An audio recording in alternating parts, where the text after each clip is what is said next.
கூகுளில் சர்ச் பண்ணாக்க இடியட்டுங்கிற வார்த்தையை வச்சு சர்ச் பண்ணாக்க ட்ரம்ப்போட ஃபோட்டோ வந்து விழுவுது. இது வந்து அமெரிக்க மக்களுக்கு பெரிய பிரச்சனையாக போச்சு.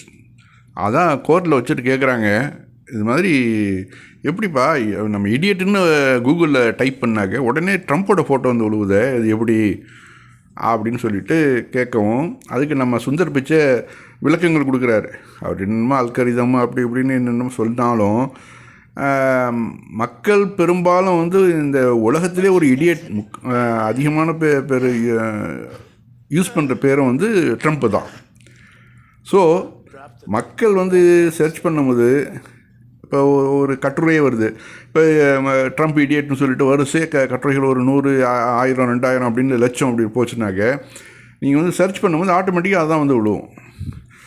ஆக்சுவலாக ஒரு அந்த பேருக்கு லாயக்கானவர் தான் அவர், அதில் எந்த ஒரு மாற்ற கருத்துங்க கிடையாதுன்னு வச்சுங்களேன். இப்போ பாருங்களேன், ஈரான் ஒன்றுமே இல்லாமல் காஞ்சி போய் கிடந்த ஈரானை உசுப்பி விட்டு அப்படியே அடித்து ஹார்மோஸ் நீர்நியாமம் வந்து அடைச்சி இன்றைக்கி எதுவும் டோல்கேட் போட்டான்.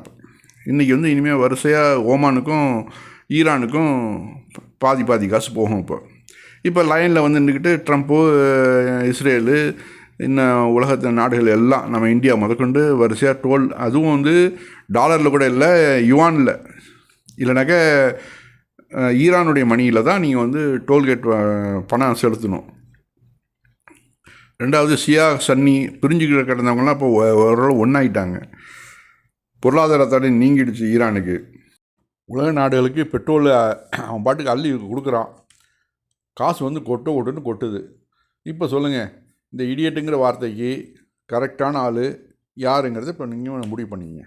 If you Google the word idiot under images, a picture of Donald Trump comes up. I just did that. How would that happen? How does search work so that would occur? We provide search today for any time you type in a keyword.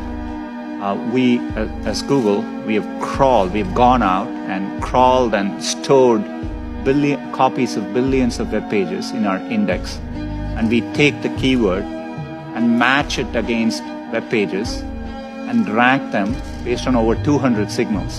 Things like relevance, freshness, popularity, how other people are using it, and based on that, at any given time, we try to rank and find the best results for that query.